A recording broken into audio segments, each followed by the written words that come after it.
Hello and welcome to the Future Fuel Cafe. In this video, we're going to be talking about something a little bit different, but that is very relatable to AI and has just been released in the last week. And for me right now is groundbreaking, going into that next level of evolution of technology mixed with AI. And I am of course talking about the Apple Vision Pro. And that has just been released in the last week. Now, normally I would never sort of talk about a product that I haven't actually tested or tried, or at least gave my thoughts on before actually having my hands on it, right? But this has been something that I've actually watched and looked at and really sort of took my words away, if I'm honest. I've been speechless in a way. This isn't something I'm a fan of, if you couldn't tell already, though I do make videos that advocate about AI.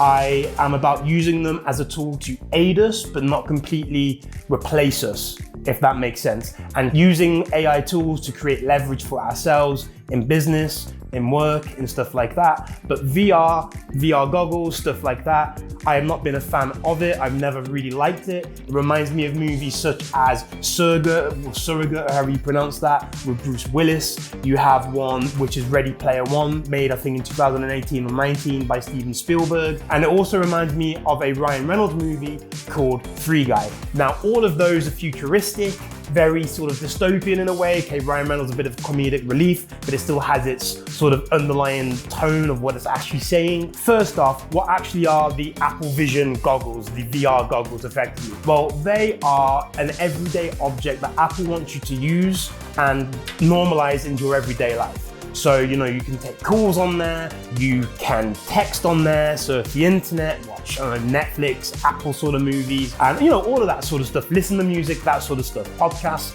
etc. And they want it to be as normal as you taking your phone with you when you go out. That's what they want it to be like. Now, the actual build quality of the goggles themselves are, by the looks of it, again, haven't seen it, but from the video reviews I've seen of it, are next level. It's made of the latest metal. The glass on the front is all futuristic-y, high grade, high quality glass, the finest. And I mean, it is Apple again, so they do use some of the best products. The speakers are integrated into the system itself. So it actually sort of, the sound comes out on the side directly into your ears. So it has a little bit of sound bleed from what I can see of it. But really, there's nothing else really like it. And the battery pack as well, instead of it being on the back of your head, sort of part of the strap, it's actually away from that and it's down on the side. So it's separate, it's a separate complete battery unit that gives you, so I can see again, about 2 hours of usage, depending again how you use it, or if you plug it actually into the wall, the actual goggles, it's infinity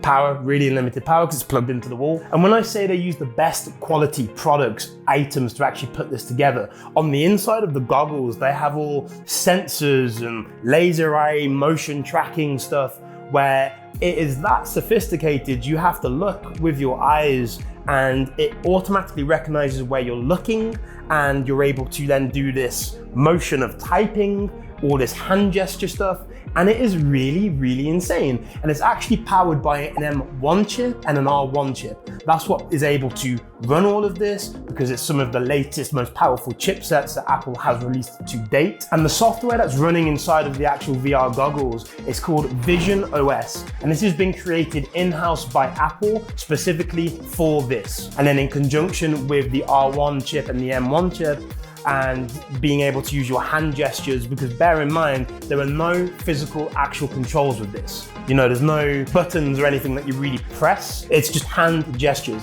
That is what they're going for here. What you're also able to do, aside from listening to music, watching YouTube videos and stuff like that, they have this thing called a persona, where you basically create a digital version of yourself known as a persona. If you do video calls or sort of phone calls within the goggles themselves, you're able to use that virtual version of you, and you can see other people have also used this persona and you interact with each other. That's also what you do. And then they've also created these fully immersive worlds where you can sort of be, by a waterfall or in a mountain range or sitting on the moon. And no matter how you look, you are virtually on a moon, in a jungle, in a desert, in some sort of beautiful landscape, but you can be doing it from the comfort of your own house. And it's nearly so photorealistic as well.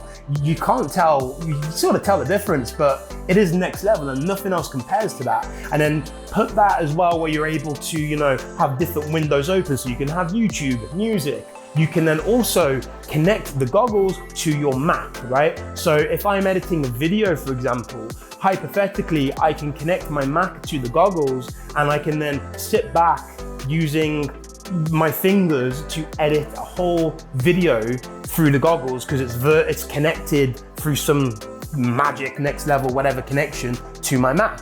And I've seen videos of people doing this, scrolling on Twitter at the same time, you know, if they're watching sports, watching 4 different sports games of basketball, football, whatever it may be. I am really sort of skimming over this because I'm still taking all of this in. Aside from watching this video, the 2 videos that have really inspired me or made me want to make this video from Casey Neistat and Marcus Brownlee, they are linked down below to the exact videos that I've watched. Go and have a look at them for yourselves and you'll sort of see what I mean. Whether it's Casey Neistat's one, just using it sort of in everyday life, but he's then sitting there in Times Square. And then Marcus's one is just a really great in-depth review where he breaks it down a lot more than obviously I am.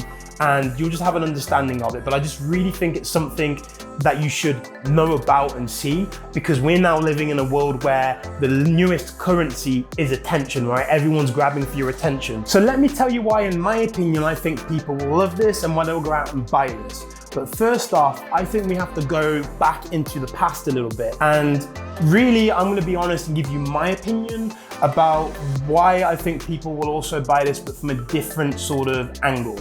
I think back, you know, the last 100 years, maybe even more to some extent, we have been told and fed slowly over many decades that society is going to go this way, whether it's movies, whether it's gaming culture, whether it's through books by like George Orwell, or comics, superheroes, even stuff like that. All of this sort of stuff has been pointing towards technology advancing at a rapid pace. We've been told slowly but surely, this is what our future is going to look like. And really, in my opinion, it's come true. We have sort of already known silently we're going to be going this way. Even George Orwell back in the day was predicting stuff in his books like that, you know? And really, if you look at the society of today, well, in my opinion, we're already sort of there and we're heading there even more. And this Apple Vision Pro really does take it to the next level of, you know, no return, really. And another important figure during this period of where I'm saying we've been fed sort of this information where we're going to be ready for this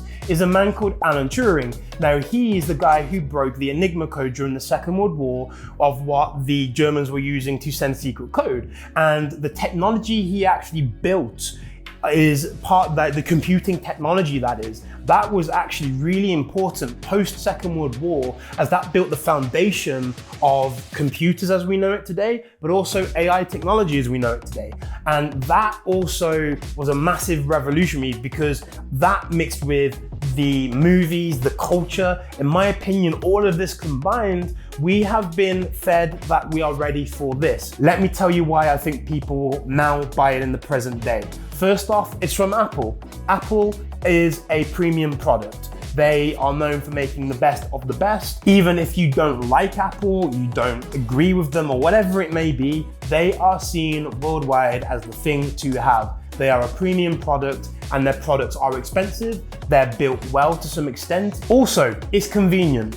Why go out and meet friends when you can create a digital persona, sit there and you're like, you wanna go for a trip to the cafe, you wanna go for a hiking trip? Yeah, but instead of doing that, just put on our VR goggles and we can sit in this virtual reality world and we're just there and we're talking to each other through the goggles in a digital world as our personas. Why do that? It's convenient. It also makes you more lazy because it's an easier option. And really, it keeps you in a digital world. Why go out when you can be there? That's why it also does that. It's convenient. You've been told, you've been sold the idea that it is convenient. And in a sense, if you want that sort of stuff, well, yeah, it is easier than physically going for a walk, physically going the effort to get changed and go and do all that, when you can put on this digital fake face and you're there wherever you are in the world, the moon, going for a hike, sitting under a waterfall with your friends in a digital world. Now, let me be fully honest with you. I am not a fan of VR tech, virtual reality worlds, and let me define this very clearly. Even though this channel is about reviewing AI products, AI tools, there is a clear difference between AI and then virtual reality in my opinion, and let me tell you why I think this. AI, when I approach it, I do not think AI should replace you, and I say that because that's what I believe. So when I say we need to learn these AI tools, I mean, don't let it replace you fully, let it be an aid to you, just overall using this to help you. That's what I make these videos for, right? But also, I also want to be authentic and honest. Just because something comes out and it's got an AI attached to it, or it's AI this or virtual reality, in my opinion, doesn't mean it's going to be something that I always love. So with virtual reality, there is a clear difference, right? AI is a tool to aid us, but I still choose to live in the real world. And I've made another video about this just to say, and I've linked to that down below, and there'll be a little thing that pops up on the screen here where I talk about how AI is going to affect video creation. Now, I recommend you go and watch that, have a look at that, because I break that down further and go into a lot more detail, but I don't want to go off topic here. Now, also back to AI quickly. This is obviously infused with AI technology. It's incredible technology. Now, maybe there are some reasons as to why you'd use virtual reality, and maybe I am myself from a self-awareness point of view a little bit off balance, but it just really has never made me feel good or really been like, yeah, let's do that, because it's just that next level of withdrawing yourself from a world that really already we have people that have withdrawn. I've done social media in a sense, or being on it, creating on it for 7 years, and trust me, in that time I've met a lot of different people who are withdrawn. Creating a fake reality for yourself, a fake life, if you make it get too much better than your real life, is that really living? Is that really something we want to go down when we already have that as an issue now? Something like this, I think, is just going to inject it on steroids, and it's just something I think we have to be balanced about and really talk about, and that's something that I do not like. I don't want it to be a downfall for people, and at the end of the day, I just don't want us to go down a hole or at a turning point where we just don't interact with each other anymore, where VR goggles are our normal, because it does scare me. And if we are gonna use them, then maybe in small doses, they are good to use. But right now, I do not have a list of reasons why, at least logical to me, or that I've seen as to why we would wanna use them to be normalized, as if taking out a phone, to be 24/7 on them. You know, I'm open to being told differently about that, but I probably won't agree with that, because again, in small doses, but the best feeling we have is being natural, being out, interacting, and that's just something we have to be aware of. So those are my reasons why. Some of you will agree with me, most of you probably won't agree with me, and that's completely fine. And now to the final part of the video. Would I buy one? You know? And I think you can already guess the answer to that. Would I buy one? No. Now here is my answer to you. If you want to go out and buy one, I wouldn't buy one right now, and let me tell you why. Because this is the first generation of the VR goggles, right? They are very expensive at $4,000, and they're the newest tech. When touchscreen phones first came out, about, I don't know, 2007, 2006, around that time, a lot of them were very expensive, right? If you wanted one, well, I remember being at high school, and when anyone had the iPod Touch or the iPhone, it was like, wow, if I would have bought one there and then, well, it was the first generation. But a few generations down the line, as the technology became more normalized and it advanced in being able to make it more available to a wider public at a cheaper price, well, then more people could buy into it, because the barrier to entry in terms of price came down. Second generation is normally better because they learn from the first mistakes. They also learn from the public feedback and the reviews of their products, build on the weaknesses. And you know, the first product always ends up being inferior. So that's why I wouldn't go ahead and buy one, because I'd wait for it to drop down in price and actually just get better in the technology. But if you want to go out and buy one still, then hey, go and do it. It's your money, and I'm not going to tell you what to do with it. Other than that, let me know what you think of the video. Let me know what you think of the whole topic of VR, the goggles. Like I said, also go and check out the videos down below and give me your honest opinion about them. And yeah, let me know what you think. But thank you so much for watching. I really appreciate it, and I'll see you in the next video. Bye.